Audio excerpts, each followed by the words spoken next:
افغانستان ایک سرزمین جہاں پہاڑ وقار و ہیبت کی طرح بلند ہے اور تاریخ خون اور غرور سے لکھی جاتی ہے۔ یہاں تاج سروں پر کم اور نیزوں کی نوک پر زیادہ ٹکا ہے۔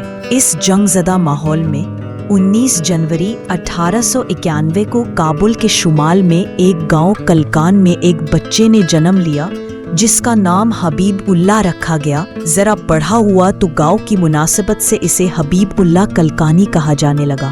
وہ نسلی طور پر تاجک تھا۔ اس کے باپ کا نام کریم اللہ تھا جو بکریاں چراتا تھا، مگر جب اس کام سے گزر اوقات نہ ہو سکا تو اس نے سکا کا پیشہ اختیار کیا اور پانی ندی نالوں اور آبادی کے قریب کنووں سے بھر کر گھر گھر پہنچایا کرتا تھا۔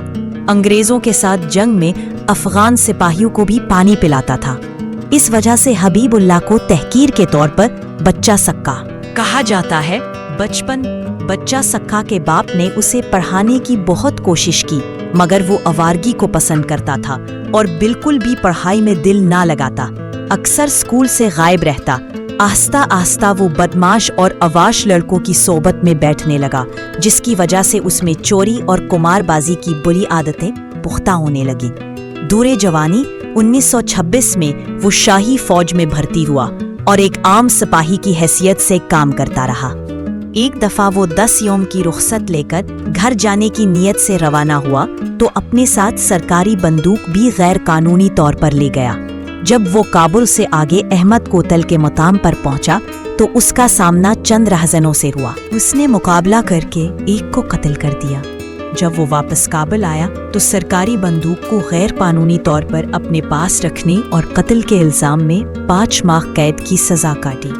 رہائی کے بعد وہ فوج سے بھاگ کر پشاور آیا اور ایک صدیق چپل فروش کی دکان پر ملازمت اختیار کر لی۔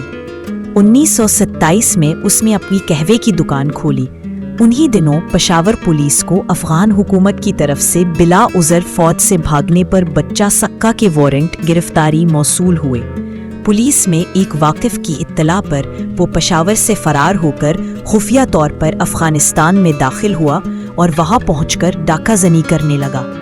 آہستہ آہستہ اس کے گرد بدماشوں، چوروں، لٹیروں، قمار بازوں اور دیگر جرائم پیشہ افراد کا ایک گروپ جمع ہوا۔ یہی وہ دن تھے جب افغانستان کے بادشاہ امان اللہ خان غازی کے خلاف ایک انگریز کرنل لارنس اور ملا شوربازار پروپیگنڈا مہم چلا رہے تھے۔ دوسری طرف بچہ سکا اپنی سرگرمیوں کی وجہ سے افغان سیاست اور حکومت پر اثر انداز ہو رہا تھا۔ لہٰذا انگریزوں کی خفیہ ایجنسیوں نے افغانستان میں حالات مزید خراب کرنے کے لیے بچہ سکا اور اس کے ساتھیوں سے ساز باز کرتے ہوئے انہیں اسلحہ اور رقم دینا شروع کر دی۔ اس طرح بچہ سکا اس قابل بنا کہ اس نے مختلف علاقوں میں سرکاری املاک اور اہلکاروں پر حملے شروع کر دیے۔ حکومتی ملازمین کو زبردستی کام پر جانے سے روکا، حتیٰ کہ شمال اور شمال مشرق کے چند اضلاع پر قابض ہو گیا۔ کابل، جو کبھی طاقت کا دل تھا، آہستہ آہستہ اس کے قدموں میں لرزنے لگا۔ 14 جنوری 1929 کی رات تھی۔ امان اللہ خان اپنے ہی محل میں خوفزدہ تھا۔ وہ تخت اپنے بھائی عنایت اللہ کے حوالے کرتا ہے اور قندھار کی طرف بھاگ جاتا ہے۔ 2 دن بعد بچہ سکا نے نئے حکمران کو پیغام دیا، اگر بادشاہی چاہتا ہے تو جنگ کے لیے تیار ہو جا، ورنہ تخت چھوڑ دے۔ عنایت اللہ نے جواب دیا، مجھے بادشاہی کی خواہش نہیں، اور یوں کابل بچہ سکا کے ہاتھوں میں آ گیا۔ تاجک سپاہی، ایک غریب کا بیٹا، اب افغانستان کا فرمان روا تھا۔ یہ افغانستان کی تاریخ کا پہلا غیر پشتون حکمران تھا۔ اقتدار ہاتھ میں آتے ہی بچہ سکا نے وقت کی گھڑی الٹی گھما دی۔ وہ تمام اصلاحات، وہ تمام ترقی کے خواب جو امان اللہ نے برسوں کی جدوجہد سے سینچے تھے، پل بھر میں خاک ہو گئے۔ بچہ سکا نے اعلان کیا، اس سرزمین پر اب فقط ایک ہی قانون ہوگا، شریعت۔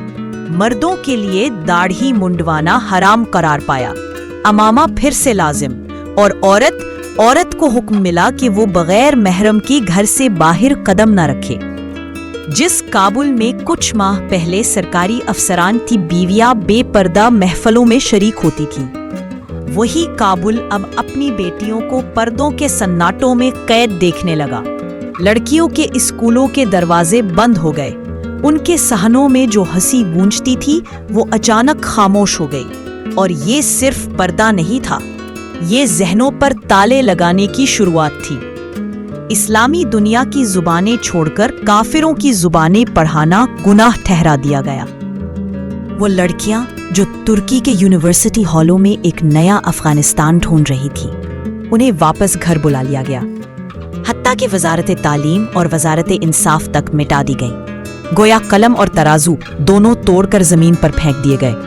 امریکی مورخ وارتان گریگورین لکھتے ہیں، بچہ سکا سمجھتا تھا کہ مدرسہ ہی عدالت ہے اور مسجد ہی درسگاہ، باقی سب ادارے دین کی سلطنت پر بوجھ تھے، اور ادھر اس کے جنگجو جو کبھی اس کے نام کے وفادار تھے اب اس کے اختیار کے اندھے ہتھیار بن چکے تھے۔ شہر کے گلی کوچے لوٹ مار، انتقام اور خون کی بو سے بھر گئے، اور المیہ تو یہ ہے کہ اس سب کا اعتراف خود بچہ سکا نے بھی کیا۔ اس کی اپنی سوانح عمری کے آغاز میں اس کے دور کو نام دیا گیا دور دہشت، رین آف ٹیرر۔ کچھ پشتون قبائل نے عارضی طور پر اس کی حمایت کی، مگر جلد ہی انہیں ایک غیر پشتون حکمران کا خیال ناگوار گزرنے لگا۔ نادر شاہ، موسیٰ بان خاندان کا نامور جرنیل، واپس لوٹا اور تخت کی جنگ دوبارہ شروع ہو گئی۔ اسی دوران باسمچی سوویت مخالف باغی ملک کے اندر داخل ہو گئے۔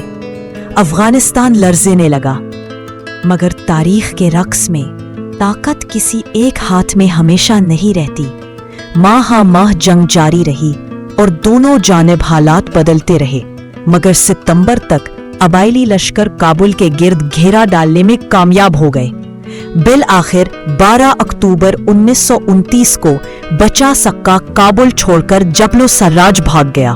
نادر کے سپاہیوں نے اس کا پیچھا کیا، اور چند دن بعد وہ اس یقین دہانی کے ساتھ نادر کے سامنے سرنڈر کر گیا کہ اس کی جان بخشی کی جائے گی۔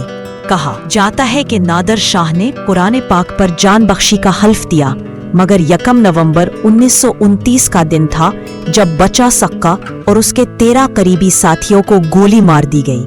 پھر ان کی لاشوں کو سنگسار کیا گیا اور چوراہوں میں پھانسی کے پھندوں پر لٹکا کر عوام کے سامنے رکھا گیا، اور آخرکار بے توقیر انداز میں ایک کوے میں پھینک دیا گیا۔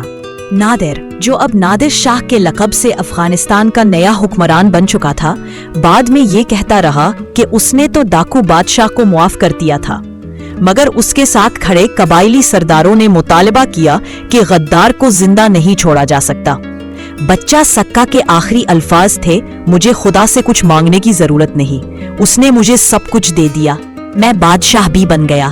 اگر آپ کو یہ ویڈیو پسند آئے تو اسے لائک کریں، شیئر کریں، کمنٹ کریں اور چینل کو سبسکرائب کریں۔